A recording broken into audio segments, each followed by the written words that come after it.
আমি মহিলা মানুষ কোনো মতো তো আগুন লেগে যায় বগলটা লাগাইলেছে আমরা বাইরে তো পারতেছি না।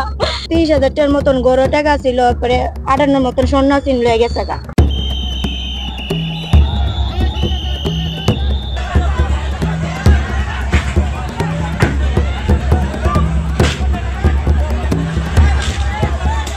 দেশের অন্যান্য জেলার তুলনায় ব্রাহ্মণবাড়িয়ায় সংঘর্ষের ঘটনা যেন এক দৈনন্দিন চিত্রের রূপ নিয়েছে। কোনো ছোটখাটো বিরোধ, রাস্তার ধাক্কাধাক্কি, রাজনৈতিক মত পার্থক্য বা সামাজিক কোনো তুচ্ছ ঘটনা থেকেই তৈরি হচ্ছে উত্তেজনা, যা গড়ায় সহিংসতায়। এসব ঘটনা শুধু আইনশৃঙ্খলা পরিস্থিতির অবনতি ঘটায় না, সাধারণ মানুষের মনে উদ্বেগ, বিরক্তি ও হতাশাও সৃষ্টি করছে। স্থানীয় বাসিন্দারা বলছেন, এই এলাকায় এমনিতেই একটু উত্তেজিত প্রকৃতির মানুষ বেশি, কেউ কিছু বললেই গায়ে পড়ে।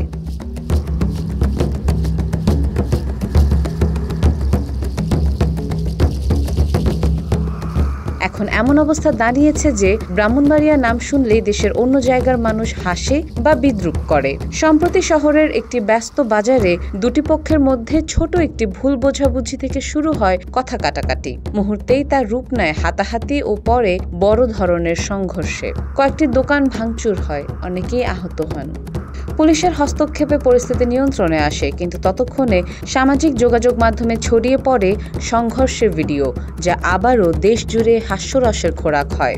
বিশেষজ্ঞরা বলছেন, সংঘর্ষ প্রবণতার পেছনে রয়েছে কয়েকটি মৌলিক কারণ: প্রশিক্ষিত মানসিকতার অভাব, সহনশীলতার ঘাটতি, রাজনৈতিক উত্তেজনা এবং কখনো কখনো প্রশাসনিক ব্যর্থতা।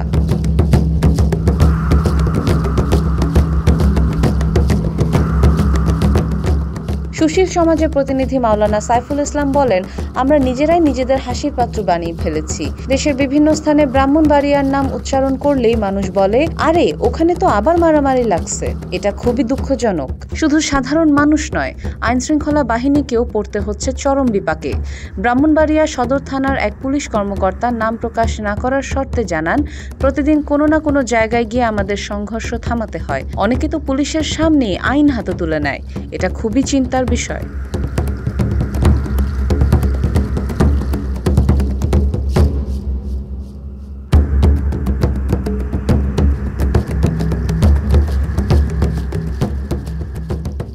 স্থানীয় স্কুল ও কলেজের শিক্ষার্থীরাও এর প্রভাব থেকে মুক্ত নয়। অনেক সময় স্কুল কলেজ বন্ধ রাখতে হয় নিরাপত্তার জন্য। এতে ব্যাহত হচ্ছে শিক্ষার পরিবেশ ও শিক্ষার্থীদের মানসিক বিকাশ। তবে জেলা প্রশাসন বলছে, পরিস্থিতি নিয়ন্ত্রণে রাখতে তারা সচেষ্ট এবং বিভিন্ন পর্যায়ে সচেতনতামূলক কর্মসূচিও চালানো হচ্ছে। জেলা প্রশাসক মোহাম্মদ শফিকুল ইসলাম জানান, আমরা সামাজিক নেতাদের সাথে কাজ করছি, স্কুল কলেজে সচেতনতামূলক সেমিনার করছি। আমাদের প্রত্যাশা, ধীরে ধীরে পরিবর্তন আসবে। তবে সামগ্রিক চিত্র বলছে, শুধুমাত্র প্রশাসনিক উদ্যোগ নয়, সমাজের প্রতিটি স্তরের সহনশীলতা, পরস্পরের প্রতি শ্রদ্ধা ও আইন মেনে চলার প্রবণতা না বাড়লে এই হাস্যকর অথচ দুঃখজনক অবস্থার অবসান কঠিন।